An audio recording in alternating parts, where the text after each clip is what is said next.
Perdana Menteri Inggris telah mengizinkan Amerika Serikat untuk menggunakan pangkalan-pangkalan militer milik Inggris. Setelah mendapat izin menggunakan pangkalan militer Inggris, Angkatan Udara Amerika Serikat mengirimkan pesawat USAF C-130 Hercules dan pesawat pembom B-1 Lancer mendarat di pangkalan Angkatan Udara militer Inggris. Pesawat C-130 Hercules milik militer Angkatan Udara Amerika Serikat sedang menurunkan bom JDAM atau bom berpemandu GPS yang dilengkapi dengan pemandu laser dan inersial alias bom pintar. Kedatangan pesawat-pesawat Amerika Serikat ini terjadi setelah Menteri Pertahanan Amerika Serikat Pete Hegseth mengatakan bahwa serangan terhadap Iran akan meningkat. Tak hanya pesawat USAF C-130 Hercules Amerika Serikat, tapi juga pesawat pembom B-1 Lancer terlihat terbang dari pangkalan udara militer Inggris. The United States has requested permission to use British bases for that specific and limited defensive purpose.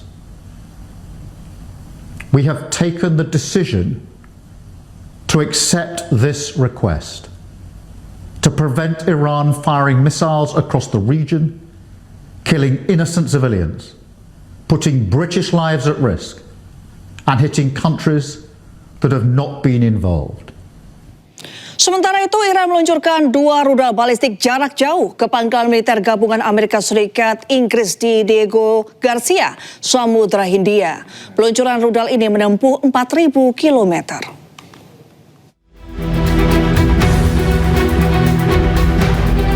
Usai Inggris mengizinkan Amerika Serikat memakai pangkalan udara militernya, Iran meluncurkan 2 rudal balistik jarak jauh ke pangkalan Inggris di Diego Garcia, Samudra Hindia. Rudal yang diluncurkan kemungkinan besar adalah Khorramshahr 4, sebuah rudal balistik Iran yang sangat canggih. Peluncuran rudal ini merupakan pertama yang dilakukan oleh Iran. Diperkirakan rudal balistik Iran jarak jauh ini menempuh 4.000 km menuju pangkalan Inggris di Diego Garcia. Atas serangan ini, tidak satupun rudal mengenai pangkalan militer gabungan Amerika Serikat Inggris.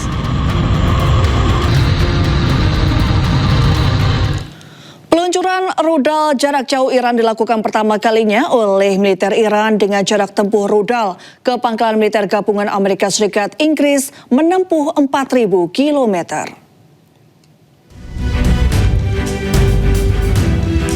Pemirsa, kita lihat rudal yang diluncurkan oleh pasukan militer Iran ke pangkalan militer gabungan Amerika Serikat Inggris menempuh jarak yang cukup jauh ke Diego Garcia, Samudra Hindia dengan mencapai 4.000 km.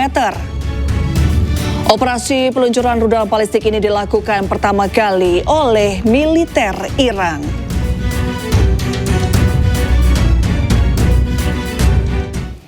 Sementara itu, pemirsa, Perdana Menteri Israel Benjamin Netanyahu kembali muncul ke publik usai Iran mengencarkan serangan ke Israel hingga puluhan orang terluka. Selain itu, ia juga mengomentari soal Iran meluncurkan rudal 4.000 km ke Diego Garcia. Fired an intercontinental ballistic missile on Diego Garcia. That's 4,000 kilometers. I've been warning all the time. They have now the capacity to reach deep into Europe. They already have fired on the European country, Cyprus. They are putting everyone in their sights. And fourth, they're stopping a maritime international route, energy route, and trying to blackmail the entire world. What more proof?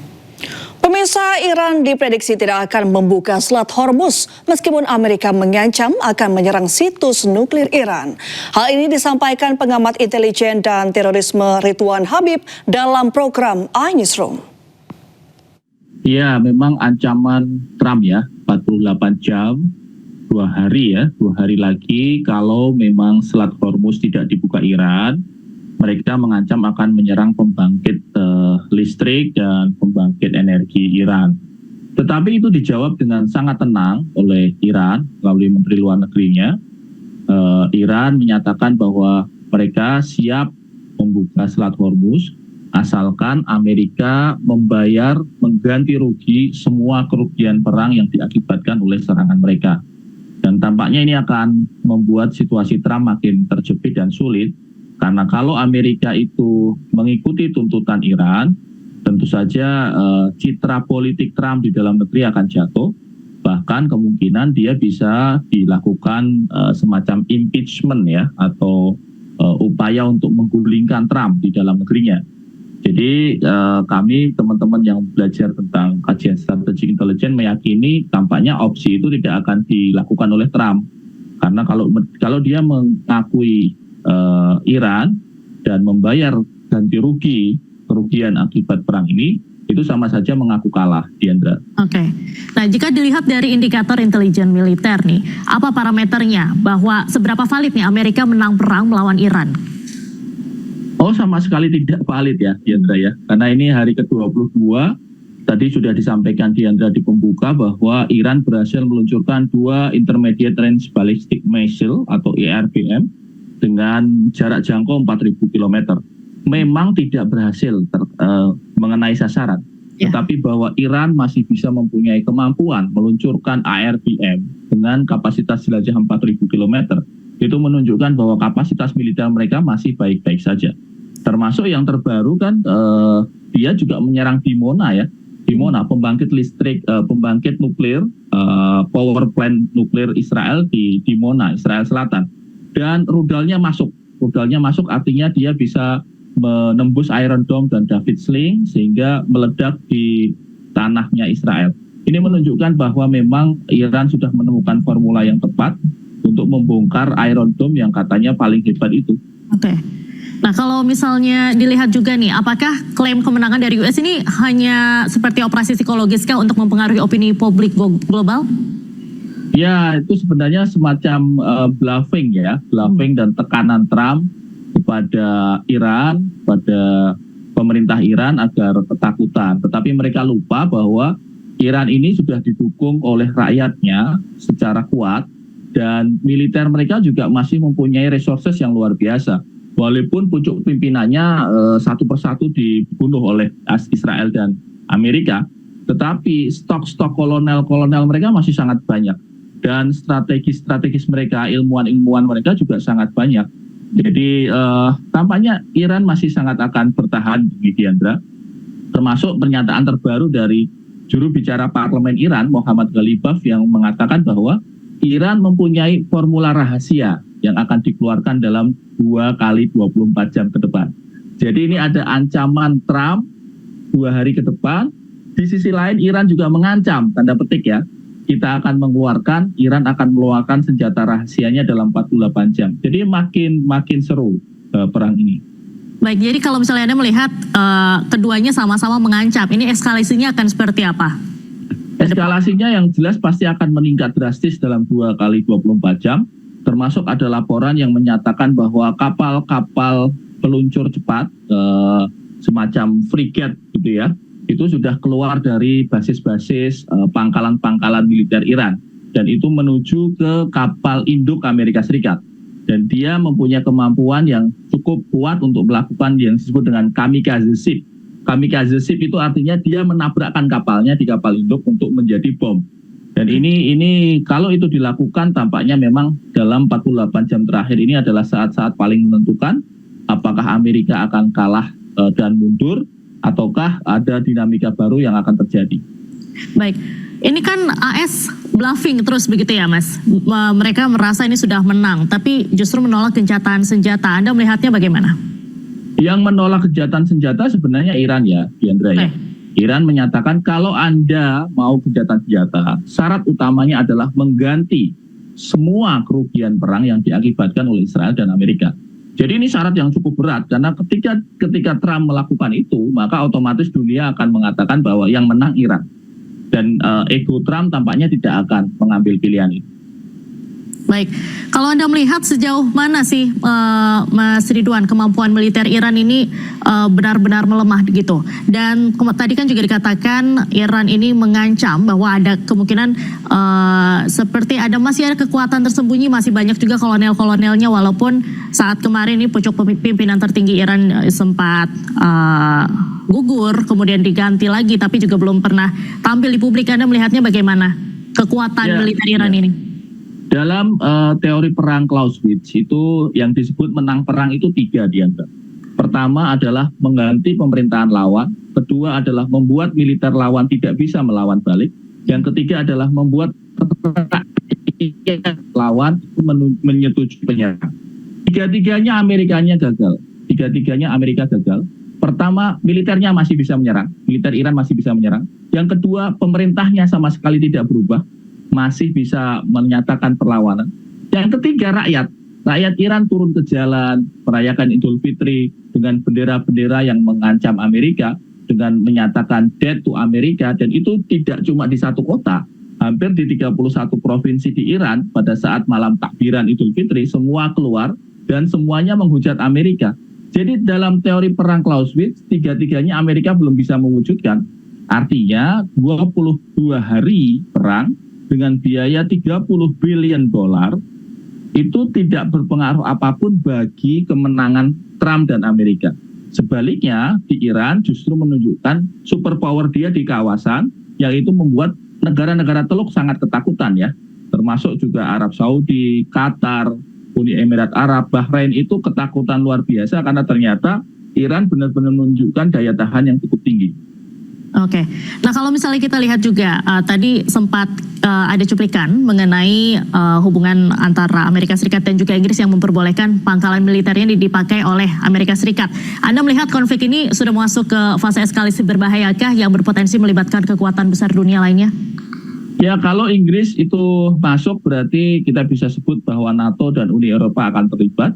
Ini akibatnya justru makin parah karena Iran berarti akan mendapatkan lawan baru. Iran akan membuat Inggris sebagai target mereka.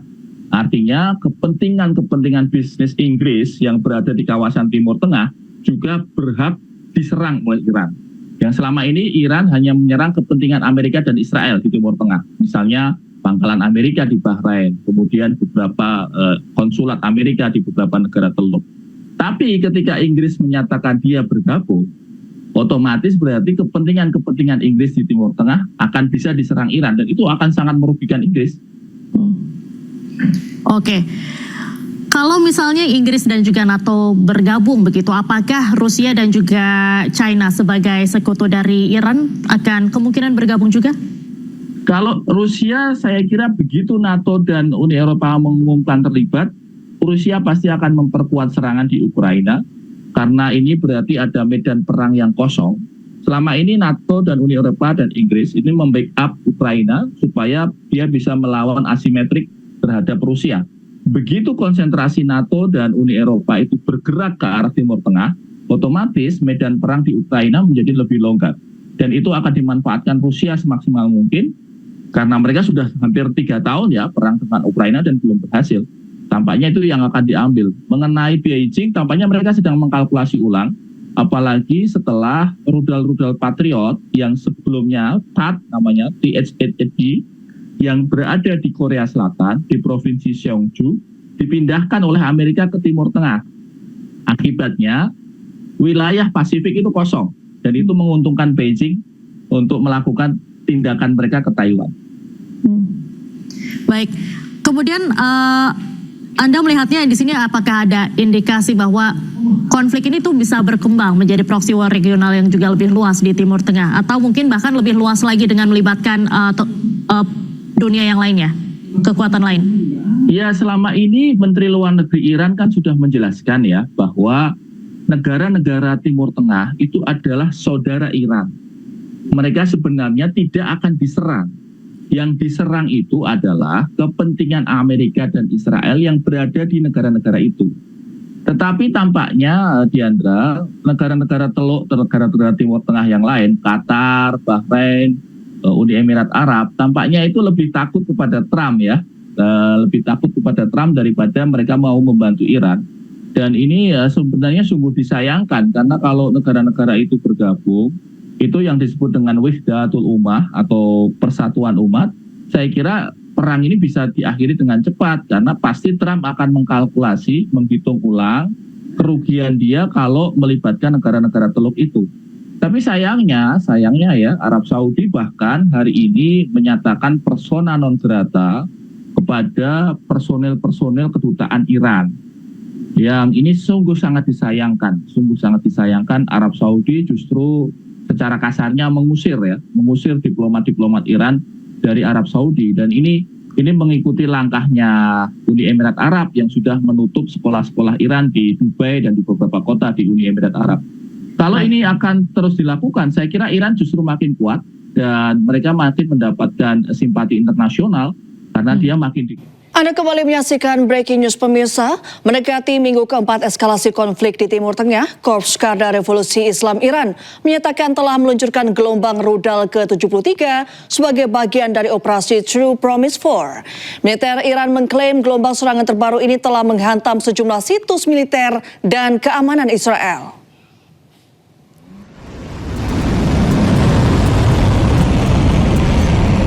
Pada Sabtu malam, Korps Garda Revolusi Islam Iran menayangkan peluncuran gelombang rudal terbaru mereka, yakni gelombang rudal ke-73 sebagai bagian dari operasi True Promise 4. IRGC mengatakan gelombang serangan terbaru ini telah menghantam situs militer dan keamanan di Arad, Dimona, Eilat, Beersheba, dan Kiryat Gat menggunakan rudal super berat berpemandu presisi Fatah, Qadar, dan Emad serta pesawat nirawak drone.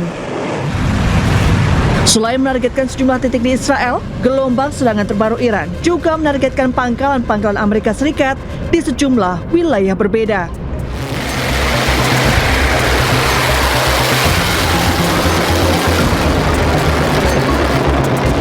Sebelumnya, pada Sabtu siang, rekaman video menunjukkan peluncuran gelombang rudal ke-72 yang menargetkan sejumlah lokasi di Israel dan armada kelima Amerika Serikat di Timur Tengah. Militer Iran juga mengatakan bahwa mereka terus mengembangkan sistem ofensif dan defensif di dalam negeri. Sementara itu, militer Israel mengatakan telah mengidentifikasi rudal-rudal yang diluncurkan dari Iran menuju wilayah Israel dan sistem pertahanan udara Israel sedang berupaya mencegat ancaman tersebut.